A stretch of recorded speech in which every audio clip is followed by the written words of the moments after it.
Good evening, everyone. It was good to be here in London today. It was important for Canada to be there with allies as we discuss the importance of standing united in defense of Ukraine and in pushing for a durable and lasting peace in Ukraine. We all have important roles to play, and we've recommitted today to continue to do that.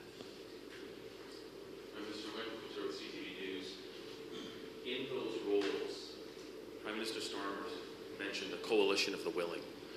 What role will Canada play in that coalition? Canada has been one of the strongest countries in support of Ukraine from the very beginning. For over 10 years now, we've been training Ukrainian defense forces. We're up to close to 40,000 Ukrainian troops that we have trained over the years. We're continuing to play a significant role in training, as is the UK, who is our primary partner in that. We've also invested close to $20 billion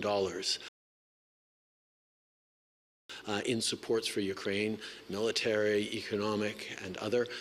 And we're going to continue to be there to support Ukraine as necessary with whatever it takes for as long as it takes, because Ukraine is not just defending its own territory, it's defending the very principles and values that underpin all of our democracies. So as we look at what's going to be necessary in the coming years, I can assure you that Canada and Canadians will be there.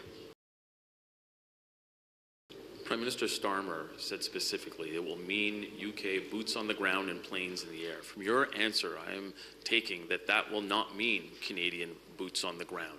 Is that, just to finish, is that the case, or are you considering Canadian boots on the ground in the form of peacekeepers down the road? Every step of the way, Canada has looked at the ways it can best help. And as I've said a few days ago, everything's on the table. Oh, no, no. We know that the Canadian military has ways that it can contribute. We're not going to get ahead of the discussions on how to keep a peace that isn't yet in place. But Canada will be there and is open to doing what is necessary, but those will be decisions taken in the coming years by Canadians and their government. Dylan Robertson of the Canadian Press. Prime Minister, in your audience tomorrow with the King, what is your message for him, and do you want him to speak out for Canadian sovereignty, whether that's in public or when he has his meeting with the President? I look forward to sitting down with His Majesty tomorrow. As always, we will discuss matters of importance to Canada and to Canadians, and I can tell you that nothing seems more important to Canadians right now than standing up for our sovereignty and our independence as a nation. And Prime Minister, what message did you have for Prime Minister Starmer? Did you ask him to speak up for Canadian sovereignty, and is it acceptable that he's taken a pass on that? I can actually highlight that Prime Minister Starmer spoke during a PM question period last week, I believe, on how Canada is a strong and valued ally and partner, I know our allies will continue to be there to count on Canada and defend Canada in our strong sense of identity and independence. Hi, Prime Minister. Tom Perry, CBC. You had some time, we saw today, to talk with President Zelensky. I'm wondering what you can tell us about what you discussed, and I'm specifically curious whether you spoke about his encounter with President Trump and Vice President Vance on Friday. Obviously, I have spent a lot of time with Volodymyr Zelensky over the past years. We had a great sit-down just last week when I was, a few days ago, when I was in Kyiv to talk exactly about how much Canada stands with Ukraine unequivocally and always, and how much we stand and support him personally as a president, as a leader, as someone who has devoted himself to protecting Ukrainians and indeed protecting the principles and rules that underpin all of our democracies.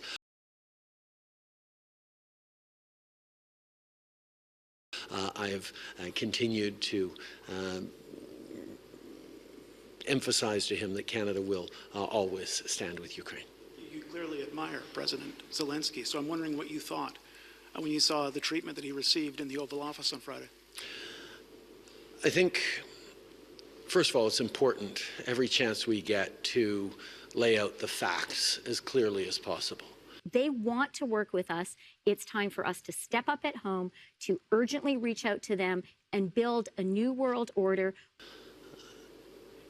In 2014, Russia chose to invade Ukraine, to occupy Crimea and parts of eastern Ukraine. For that, they were kicked out of the G7. And in 2022, they chose to violate the existing ceasefire and invaded Ukraine with the intention of taking Kyiv in 3 days and the entire country in 3 weeks. That has failed. Russia continues to try to fight to claim more land in Ukraine, and we could see an end to this war tomorrow if Russia decided to stop its illegal invasion of Ukraine. On Friday in the Oval Office, President Zelensky pointed out, in so many words, that Vladimir Putin is a liar and a criminal and cannot be trusted to keep his word in any way, shape, or form. What? Bro, what are you talking about, man? Because he has demonstrated time and time again that he will break any agreements. I stand with Vladimir Zelensky, and I stand with the people of Ukraine. As you know, this past week we've had a number of ministers and heads of agencies, including the CBSA and the RCMP, in Washington to share the concrete measures that we've moved forward with on the border, whether it's the $1.3 billion that have led to new helicopters, drones, 10,000 personnel now across our borders. These are measures that have seen significant reductions in even the small amount of fentanyl that was passing across our borders. Finally! This is work that we are doing, as we always have, with the United States to ensure the safety of our border from illegal flows in both directions. The facts establish very clearly that Canada is not an issue in terms of source of illegal fentanyl into the United States. We had about less than 1% when we first started talking about this many months ago. That number is significantly lower than that, even now. But we all know the American administration will make its own choices in terms of tariffs. We will continue to work to ensure, to do everything we can to make sure that there are no tariffs on Tuesday. But if ever there were tariffs on Tuesday, as we have all seen, as we were ready to do last time, we will have a strong, unequivocal, and proportional response as Canadians expect. I have now been working with Donald Trump for about 8 years, and we've managed to get a lot of big things done. We renegotiated the North American Free Trade Agreement into a deal that works well for everyone. We've managed to strengthen and see NATO grow even stronger over the past years. There's many different things that we will always look to work with the United States, while at the same time being very, very clear in direct conversations about what Canadian values are and how Canadians expect us to stand.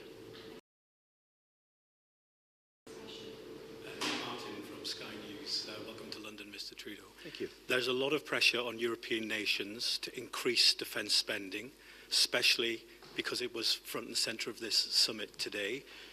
Sir Keir Starmer has announced an increase in defence spending for the United Kingdom. But as you'll know, Canada continues to not spend enough. You aren't meeting your 2% target on defence spending, and the predictions are that you're not going to do that until 2030. That's not good enough given the change of events, is it? Well, the world has changed. The time of peace that we had after the Cold War has been upended, and it is now necessary for countries to be spending significantly more on defense. And Canada is no exception to that. When I took office in 2015, Canada was spending, despite the NATO guarantee of a few years before, Canada was spending less than 1% on defense. It was my government that has tripled defense spending between then and 2030, and we're actually on track to reach that 2%. Now, we understand we all need to do more, and we are busy doing more, including buying 88 F-35s, moving forward on a dozen new submarines to help patrol the Arctic, making investments in NORAD, making investments in capacities, including making investments for Ukraine. And we will continue to do more. That is what not just our allies expect, that's what Canadians expect, and we will keep doing that. But do you think that Canada will reach that 2% way before 2032? And just to follow up, we all saw the events in the Oval Office the other day. President Trump has been very critical of your own defence spending. Given what we've seen, do you see President Trump as an ally or an adversary in all of this? The United States will always be an ally. Americans and Canadians and indeed allies from around the world have stood and fought against tyranny and fascism and Nazism. What the Prime Minister is doing is massively increasing the drug overdose crisis in this country. He has been providing taxpayer dollars for high-powered drugs that have flooded our streets and lowered the cost of hydromorphine on the streets by as much as 95% in Vancouver, leading to the deaths of 30,000 Canadians. Stood and died together on battlefields across Europe and in various places. We will continue to work together to build a stronger world. You were, of course, Prime Minister during President Trump's first term, and he was adamant even then about the 2% NATO commitment. Do you think it's perhaps one of your biggest mistakes not to have addressed that in his years out of office, because he was always going to come back and press on that point again? As I said, Canada has more than tripled its defense spending between 2015 to 2030. That was a decision that we took after a conservative government had allowed our defense spending to slip below 1%. We are now on track to reaching the 2%. And indeed, it's not about just focusing on the numbers, although yes, we need to reach those numbers. It's about ensuring that Canada has the capacity to defend the Arctic, to be there for our NATO allies, as we are in Latvia, leading the enhanced forward presence.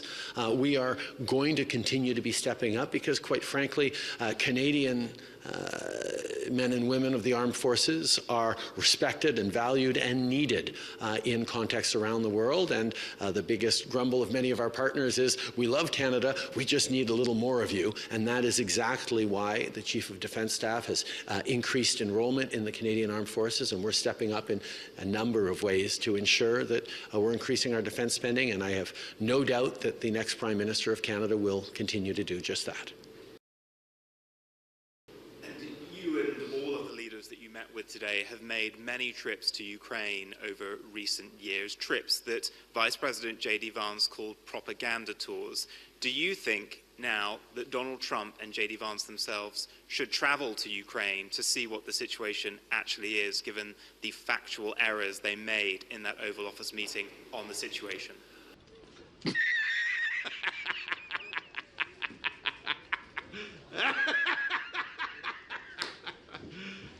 Are you serious? I think there's no substitute for being there on the ground and seeing both the sandbags on street corners in Kyiv, talking with Ukrainians who express concerns for their loved ones, their brothers, their fathers who are on the front lines, but also see the resilience and the strength and the determination of Ukrainians as they go about their daily lives, as they continue to go to movies and eat on street-side patios and have a semblance of a normal life, even as an enemy country is busy trying to kill their family members and take their land. Ukrainians are an extraordinary inspiration to all who meet them. Canada is lucky to have the second largest Ukrainian diaspora in the world, and we have known for over 100 years how incredible Ukrainians are, and I think it would do well for any and all leaders who have the opportunity to go to Ukraine, to spend a little time with heroic Ukrainians who are fighting not just for their own sovereignty, but for the very principles that underpin all of our democracies. Merci beaucoup tout le monde.